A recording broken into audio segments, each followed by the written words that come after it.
Okay 11.2 எக்ஸசைஸ் 11.2ல 8 sum பார்க்கலாம். கொஷின் என்ன பார்த்தீங்கன்னா ஃபேக்ட்ரி வைக்காஸ் 42 மிஷின்ஸ் 42 மிஷின்ஸ் யூஸ் பண்ணி to produce a given number of articles in 63 days. ஒரு ஆர்டிகல்ஸ் வந்து ரெடி பண்ணுறாங்க. ஸோ அவங்களுக்கு எவ்வளோ தேவையான ஆர்டிக்கல் ரெடி பண்ணுறதுக்கு 63 டேஸ் யூஸ் பண்ணுறாங்க அந்த 42 மிஷின்ஸை.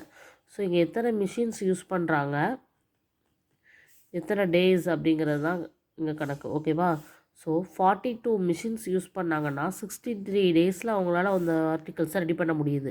அப்போ how many machines would be required to produce the same number of articles in 54 days தான் அவங்க வேலை பார்க்குறாங்க அப்படின்னா அப்போ அவங்க மிஷின்ஸ் வந்து எவ்வளோ யூஸ் பண்ண வேண்டியது இருக்கும். நல்லா யோசிச்சு பாருங்கள். டேஸை வந்து கம்மி பண்ணுறாங்க, அப்போது மிஷின்ஸை வந்து அவங்க இன்க்ரீஸ் பண்ணியிருந்துருக்கணும். மிஷினோட எண்ணிக்கை நம்பர் ஆஃப் மிஷின்ஸ் அதிகமாக இருந்தால் மட்டும்தான் சீக்கிரம் அவங்களால அந்த ஆர்டிகல்ஸை ரெடி பண்ணியிருக்க முடியும். ஸோ டேஸ் கம்மியாகுது அப்படின்னா நம்பர் ஆஃப் மிஷின்ஸ் வந்து என்ன செஞ்சுருக்கணும், இன்க்ரீஸ் தான் ஆகிருக்கணும். ஸோ இது இன்வர்ஸ் ப்ரொப்போர்ஷன்.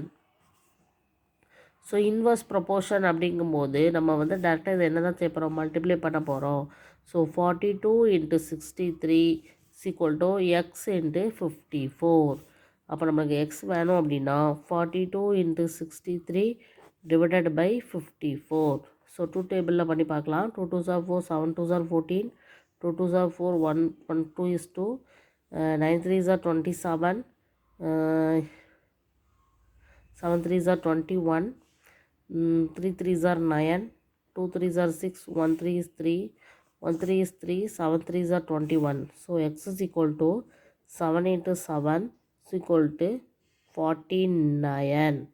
ஸோ 49 மிஷின்ஸ் அவங்க யூஸ் பண்ணால் மட்டும்தான் 54 டேஸில் அவங்க ஃபினிஷ் பண்ண முடியும். So the answer is 49. புரிஞ்சுதா? நம்பர் ஆஃப் மிஷின்ஸ் வந்து இன்க்ரீஸ் ஆகுது.